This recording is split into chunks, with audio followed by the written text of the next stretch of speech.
All right, let's jump right in. Today, we're going to tackle one of the biggest questions in education, and that is, what does it really take to build a classroom where every single student doesn't just get by, but actually thrives?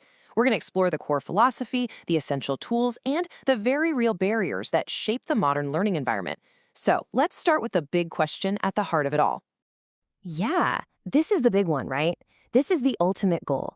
And it's not about finding some magic bullet or a one-size-fits-all program. It's about creating a system that's flexible, that's responsive, and that is deeply human-centered.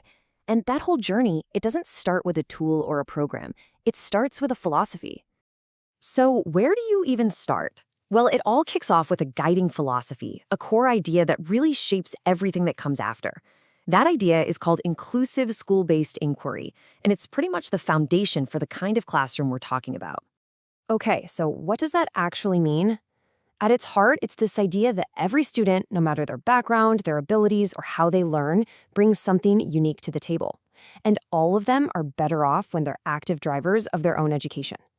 It's about creating a space where kids feel valued and supported because the learning is literally built around them. And look, this isn't just some high-level abstract concept. It's built on 7 really practical features. And what's so cool is how they all link together.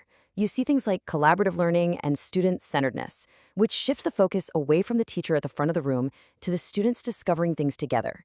Then you have things like authentic assessment and community partnerships, which basically break down the classroom walls and connect what's happening inside to the real world outside. It's a whole picture approach. Now, let's be real for a second. No approach is a silver bullet, right?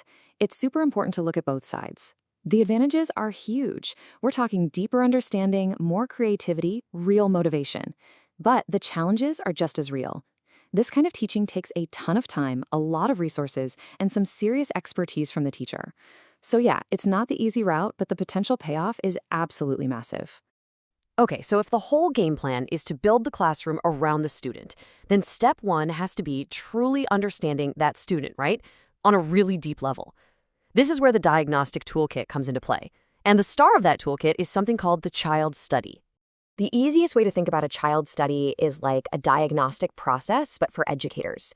It's not just about looking at test scores. It's a really systematic way to observe and assess and get the full 360-degree view of a child. Their behavior, their skills, their strengths, their needs, to figure out who they really are as a learner.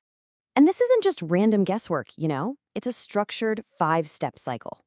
It all starts with careful observation and just writing things down. Then you move into assessment, both the formal and informal kinds. Then, and this is key, you collaborate with parents and other pros. It's only then that you try an intervention, and finally you evaluate to see if it actually worked. It becomes this constant loop of learning about the learner. So why go through all this trouble? Well, because a really well-done child study is a game changer. It helps you catch issues early on, it lets you tailor instruction to a kid's strengths, and honestly, it builds powerful relationships. It gives you the evidence you need to really advocate for what that specific student needs to succeed.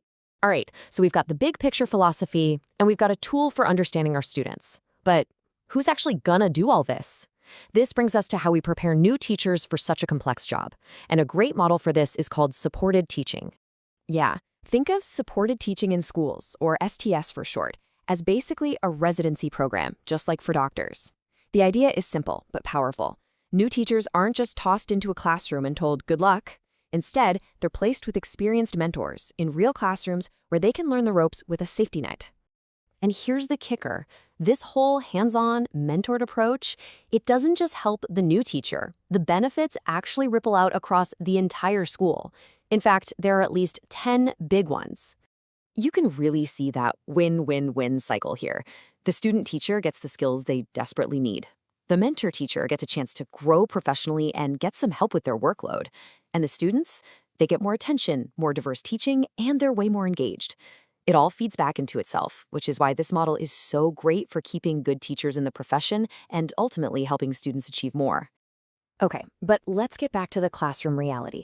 We can have the best philosophy and the best trained teachers, but students don't exist in a vacuum. They walk in every day facing some very real hurdles. To build that inclusive space, we have to understand these barriers, and they usually fall into 3 main categories. First up, you've got personal barriers. These are the things going on inside the student. We're talking about learning differences like dyslexia or ADHD, but also emotional stuff like crippling anxiety or low self-esteem. Or maybe it's a language barrier. These are deeply personal, and the solutions have to be just as personal. Then you have the social barriers. These are the factors that come from a student's world outside of school. Things like economic disadvantage, which can mean anything from not having enough to eat to not having a quiet place to do homework. It can also be social isolation, trauma from abuse or neglect, or the sting of discrimination. These are heavy societal issues that don't just disappear when the school bell rings.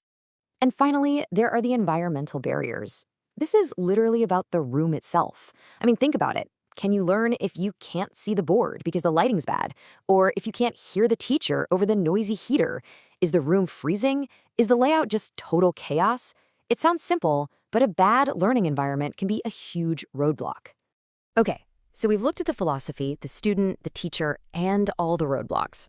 For our final piece, let's zoom out one last time and look at the big picture, the major themes that cut across everything we've talked about today.